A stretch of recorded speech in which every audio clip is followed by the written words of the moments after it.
I'm just going to speak for a few minutes on this bill, and I have to say, I hate this amendment. I hate our amendment. I hate the governor's bill, and I think most of us feel that way. I mean, this is where we are. This is where we are because there is not enough money.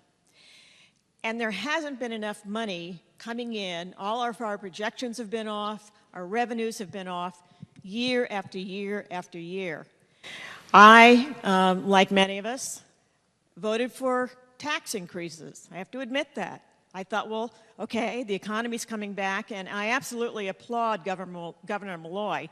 I find it beyond financial mismanagement that that leaders from both sides of the aisle for years and years and years never paid into our pension funds.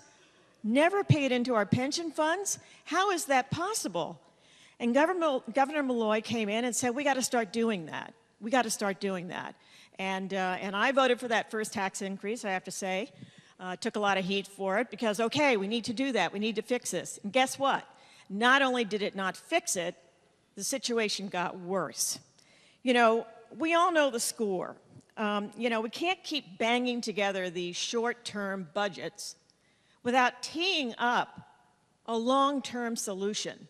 And yet we do this again and again and again. You know, and it's painful to hear the programs. We all love these programs. I mean, we pit programs against each other. Are we going to kill your program? Are we going to kill your program? What are we going to do because we don't have enough money?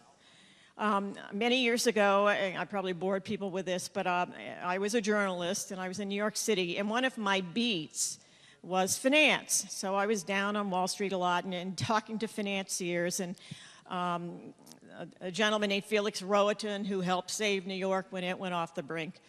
In the 70s, I used to occasionally talk to him about certain things, and you know, it's so clear that there's a level of intellect in certain financiers and a level of innovation that you know, I think we really need to start engaging. So I began to call some folks, and I took our numbers down to New York and started showing them to some people who have a track record now. Among them, a gentleman who was brought into the Treasury Department when President Obama came in and helped restructure AIG, Fannie Mae, Freddie Mac, the United Auto Workers Union, and the U.S. auto industry. And he has a house in Connecticut. So I shamed him into giving me some time, and he began looking at our numbers, and he said, and he and some other folks I also spoke to, I spoke to several financiers. They pointed out to me, and he's been working with Detroit, and he's been working with Puerto Rico, and he pointed out to me that we're on the same track as Puerto Rico, and Puerto Rico is effectively bankrupt because we are paying for our operating budget with bonding. And that's a path to disaster. And we know that because it keeps going on and on.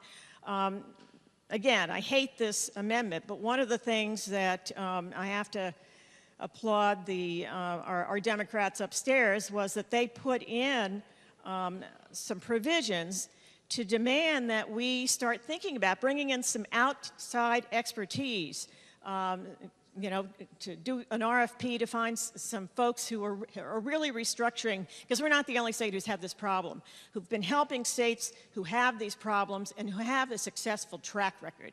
We need that, because this is a short-term budget we're doing here. This is just kind of, let's get on with this. This is a let's get on with it budget. Our big problem is that if we don't do something, for 30 years we're going to have a budget deficit, and that's how serious it is. So, you know, we're talking about other states, and I grew up in Connecticut, but I've also had the privilege of living in other states. I went to grad school in Seattle, and one of my first jobs was in San Francisco, and I spent many, many years in New York City, and you know, they're all fabulous. I actually lived in Florida briefly in a job I had television job I had down there. A right-to-work state. Incredible news state because there's so much murder and crime, I should mention. You know, but I had some really good experiences living in other states. But I have to say, there is no state like Connecticut. This state has the kindest people. I mean, we have people in the state, all of the people who are working in their communities, all of the people who are doing amazing things in this state. We have some of the most environmentally gorgeous treasures.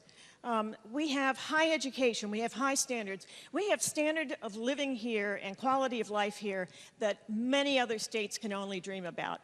We have that. We have people who deserve our best. And I think part of doing our best and serving our community in the best way possible is to start moving forward.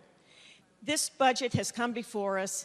It's time to pick a short-term budget and get on with it. I totally believe in a bipartisan budget. I actually spoke to legislators in states like California and Virginia who have had to resolve budget deficits, and they said they could only do it in a bipartisan way. That's how they did it. We need to do that. We need to come together. Because right now, this is the blame game. And this is what our constituents hate. They don't want to hear the blame game. They want us to fix what's broken. Thank you, Mr. Speaker. Thank you, ma'am. Representative